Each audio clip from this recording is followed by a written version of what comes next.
Hey guys, in this video I'm going to talk about how to change a bike cable, and I'm going to go over the parts you need, how to check if you need to change your cable, and actually how to do it. So to begin with, the parts you're going to need are pretty straightforward.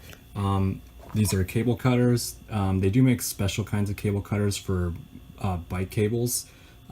These are special in that they have this kind of like they have a different cutting mechanism than typical pliers do, and it helps you get very clean cuts on cables, which is necessary because it makes it easier to thread through the cable housings and as well as the end caps.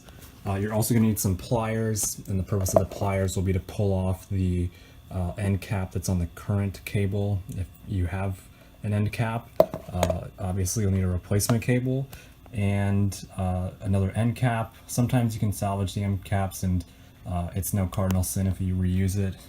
To be honest, you probably save a little bit of money.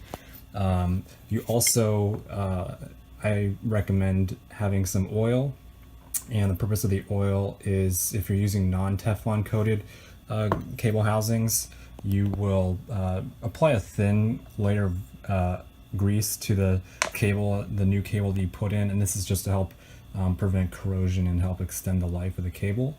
And finally, if you're going to do a lot of bike repairs, it will pay dividends to get one of these keys, Allen keys that have 4, 5, and 6 mil on it, because this is essentially most, if not all, kinds of bolts you're expected to come across on a bike. In this case, we're going to be using the 5 mil Allen key for this. And just to show you worst case scenario, what happens if you don't replace your cable on a routine basis. You do get cables that will begin to fray within the cable housing like this one does, and it's a pain in the butt to get out. And worst case scenario, this will break inside of the cable, inside of your shift housing. They call them brifters for Shimano. And this sometimes means you're going to need to buy a brand new shifter, which can be hundreds of dollars. So replacing a cable, you can buy like 10 packs of these on eBay for 15 or 20 bucks, and you just make it a routine to replace it every so often will help out a lot. So to begin with, the way to check if you need to change your gear cable is usually pretty straightforward. What you do is, while you're pedaling the bike, if I had two hands, you would also proceed to shift into the the highest gear that you have, and you'll know that you're in the right gear when your chain is in the smallest cog. And what that does is it relieves all the tension on this rear derailleur cable, so that is now pretty unstressed. The next step you're going to take is to get out the 5 mil Allen key and loosen the nut that holds on this cable here. And if you only need to loosen it, you don't need to take this all the way out, because the cable can kind of slide out like that. So just leave it in, and there should be a washer here. And on the Shimanos, they have this little flange, and the flange is meant to go on top like that. So as you're torquing it down, make sure you get the flange in the correct position so that it holds down the cable appropriately. And then after you have done that, I also recommend going to the brake calipers and adjusting it so that they are as relaxed as possible. And this is to let you pull the brake cable forward such that you can now view the cable housing. And so I will take a cut and see if I can show you what the cable looks like from here, and stay tuned. Okay, so after you pull the brake cable forward, you'll note how on some shift levers you should now see the top of the gear cable exposed, and if you don't, it might mean that you haven't shifted into the highest gear, so you'll need to adjust the shift lever like so. But as you can see here, we can see the top of the shift lever, and what you do from here is you try to pull out the gear cable, but this does let you get a nice look at the cable that's in there.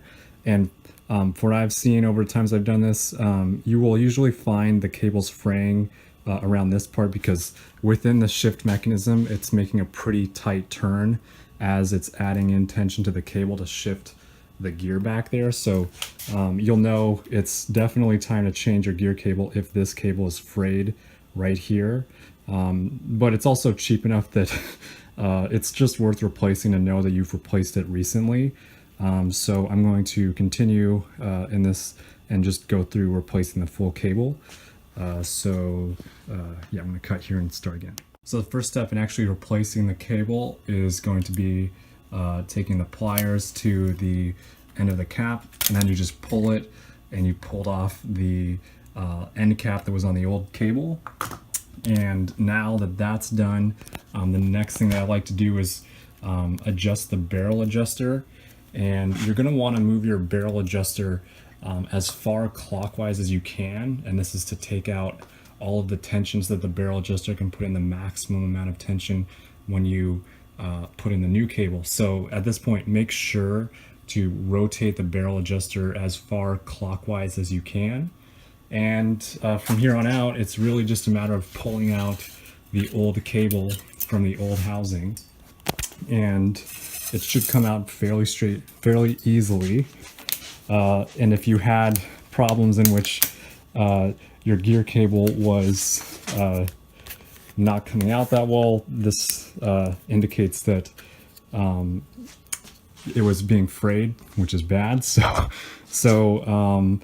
Yeah, I'm going to cut here so I can finish pulling out this cable, and then I'll show you how we put in the new cable.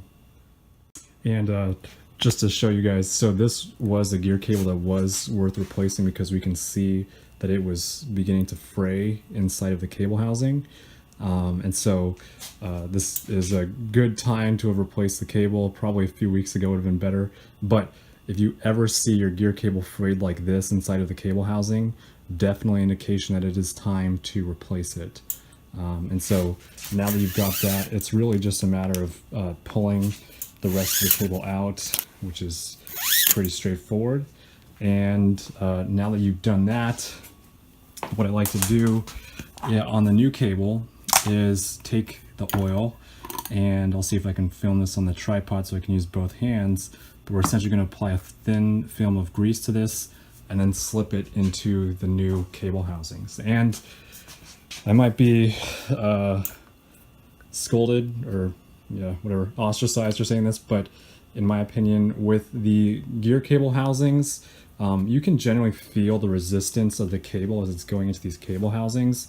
If it's not that bad, I reuse cable housings just because I don't carry them. And in my opinion, I don't lose that much lifespan on the new cable if I don't do it, and the shift quality from my perspective has been adequate. So this is kind of someone who actually rides their bike every day and has a budget.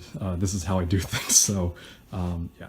So actually lubricating the cable is pretty straightforward. I like to first uncoil it, and then you just take some grease like this and you pull it between your fingers, and I just pull the cable through, and this is just to get a nice coating of grease on all of the cable so that it will slide in very easily to the new cable housings or reused cable housings. And installing the cables is pretty much the exact reverse of pulling them out. It's just a matter of holding the cable housing down like this, making sure you're still in the lowest possible gear. You take the right end, you thread it through the cable housing. You should see the gear cable come out like this. And if you're working with just by yourself, try not to let the gear cable touch the ground because you want to keep it clean. I know how ironic that must sound coming from me, but once you've got it like that, you then slide the cable into the cable housing, and you may encounter some resistance with the gear cable once you get to the end of the ferrule, which is this end here. And so you just keep threading it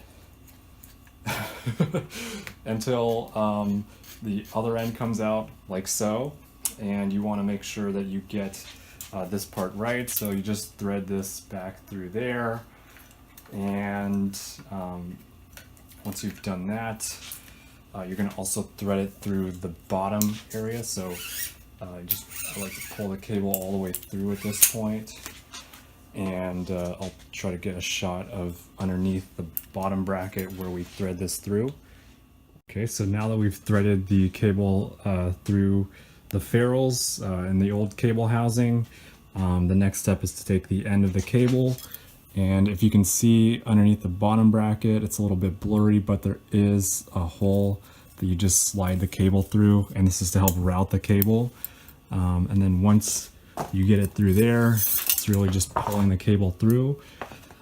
And you're gonna thread the cable through the old cable housing as well.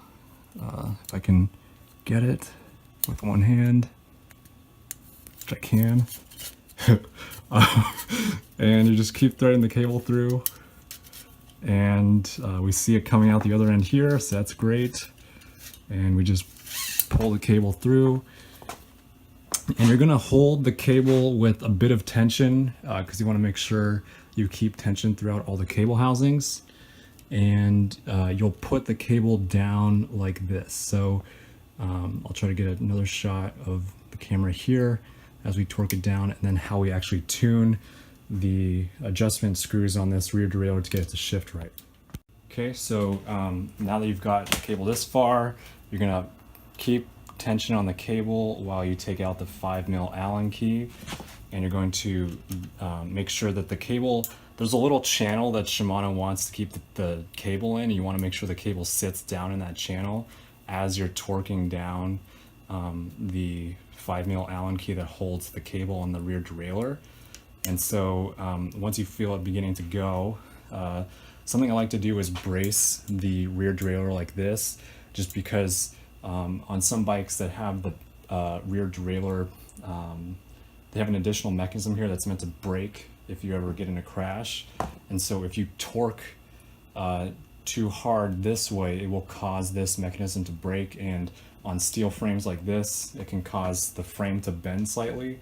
So I like to brace this while I'm torquing this cable down. And you don't need to make it super tight, but just tight enough that it's not going to go anywhere. And now that you've got that torqued down, the next thing that we're going to do is actually get the bike properly adjusted. And so this is the tricky part, so, or the part that took me a long time to learn.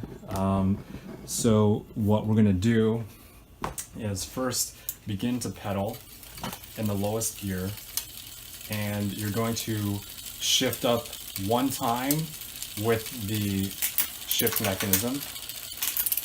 And what you want to see happen after one shift up is this begin to jump, and it's not. So what that means is we need to add tension into our system. And so the way we do that is by rotating our barrel adjuster counterclockwise, and you just keep rotating it until the chain will jump into the next highest gear. And so sometimes this does take a little bit if there wasn't much tension in your system, but eventually you get it to go in. And I like to give it a few extra turns just to keep it nice and happy. And now that you've got that, you just make sure you can shift back down into your lowest gear. See if you can shift up, which we can. See if we can shift up again, which we can. Make sure you can shift back down.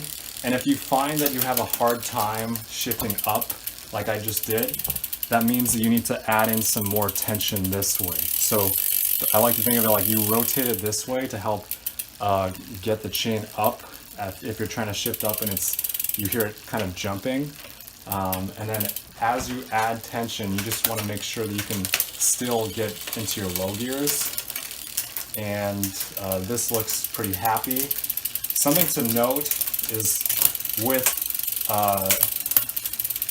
these, when you're in the small chainring, if you're in these small cogs, it will be making a lot of chain noise because the chain's going to be rubbing against the front derailleur and possibly the frame slightly, because the chain is having to be bent so much because it's at the two extremes. So that's not a good gear to be in. But for the sake of just doing the initial barrel adjustment, which is that screw here, that's what matters. And so once you've done this and you're happy with how the bike is shifting gears, you can then cut the cable. And so I'll do that now. Okay, so now that we've got all of our adjustments done, and it was just the barrel adjuster that we needed to do, we can now pretty easily just trim off the excess cable that you don't need.